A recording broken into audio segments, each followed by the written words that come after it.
Wala na yung kulot. Grabe.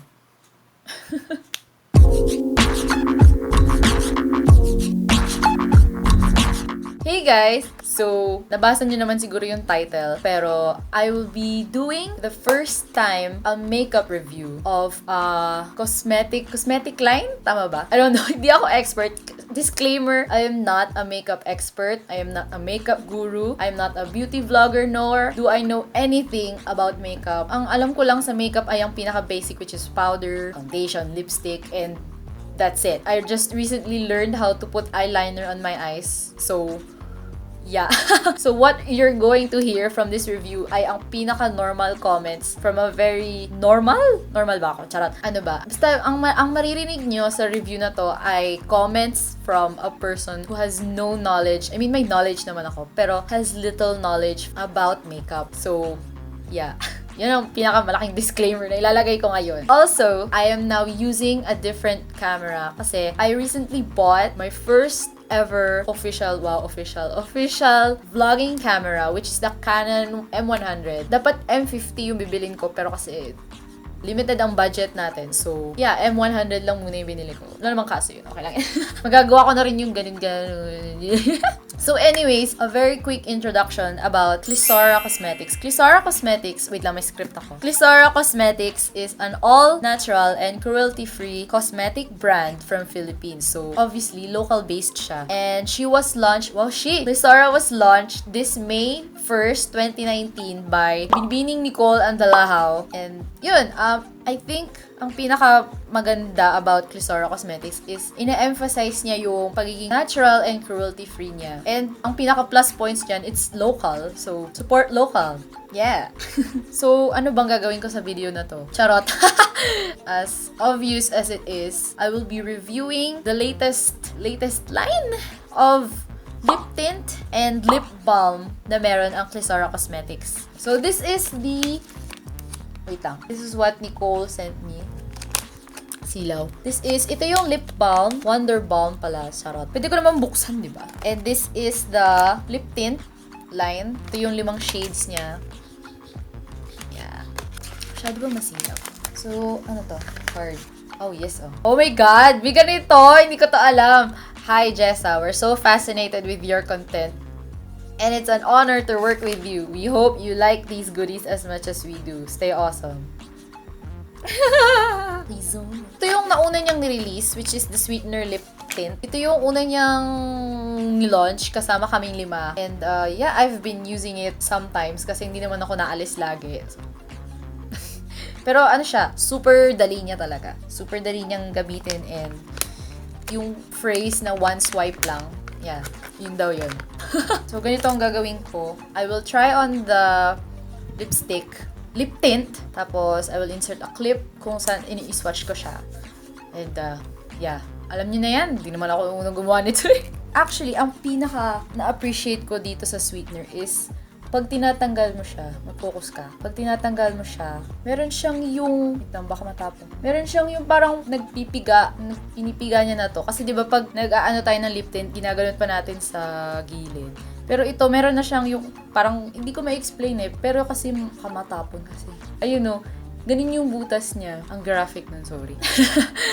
Pero yun, basta yun na yun. Yun yung pinaka gusto ko about the Sweetener lip tint is that meron siyang tagapiga. So para hindi na tayo nag-ganon pag nagtatanggal ng lip tint. Basta yun na yun.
So yeah, that was the Sweetener Lip and Cheek Water Tint and Wonder Balm Tinted Lip Balm Set of Clissora Cosmetics. What can I say? So, ito na yung part kung kailangan ko mag-review, pero dapat bilisan na natin kasi mawawala na yung kulot ng buhok ko tsaka lobat na yung battery.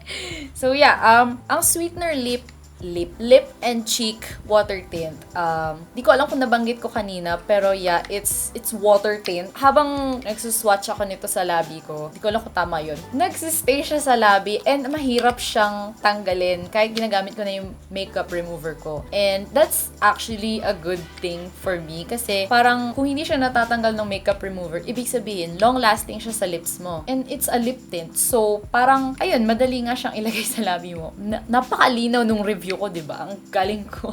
So, Wonder Balm naman. Again, this review is from a person who is not an expert in makeup. Wala akong alam sa makeup. Kita nyo naman, napakalinaw ng review ko, diba? Hindi nyo naiintindihan. But yeah, Wonder Balm. Actually, nung una siyang nilaunch ng Clissora, hindi siya ganitong texture. It's actually better now. So, I do recommend you guys buying the Wonder Balm kasi it's actually, ano siya, lip balm. It's a tinted lip balm. It's a lip balm na may tint.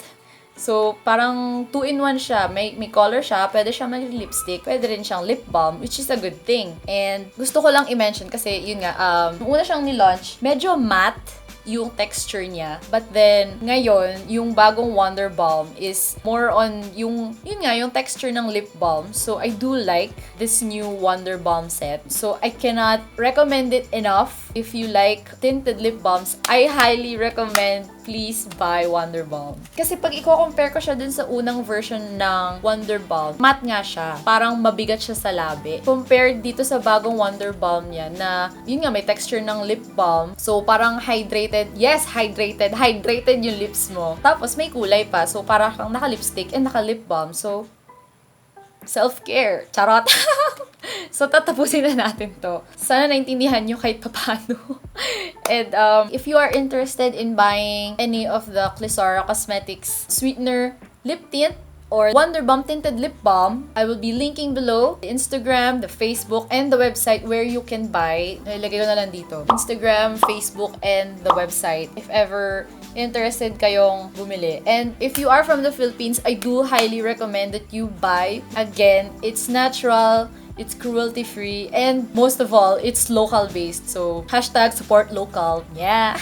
And if you've been following Clissora Cosmetics for a while, alam niyo naman na recently, they also launched their newest product, which is Get Winged. Ang pangalan niya, Get Winged. It's a wing eyeliner pen and stamp. If you're not familiar with eyeliner stamp, it's actually yung isa-stamp mo yung wing muna dito sa, wow, isa-stamp mo muna siya dito kasi nga wing eyeliner siya. And then, idudugtong mo yung wing with the eyeliner pen. So, I'm very excited to get my own Get Winged eyeliner. Siguro sa ibang video na lang yon. I mean, hopefully, makagawa ako ng video for that. But yeah, that is the end of this makeup review video. Sana it was helpful in some way.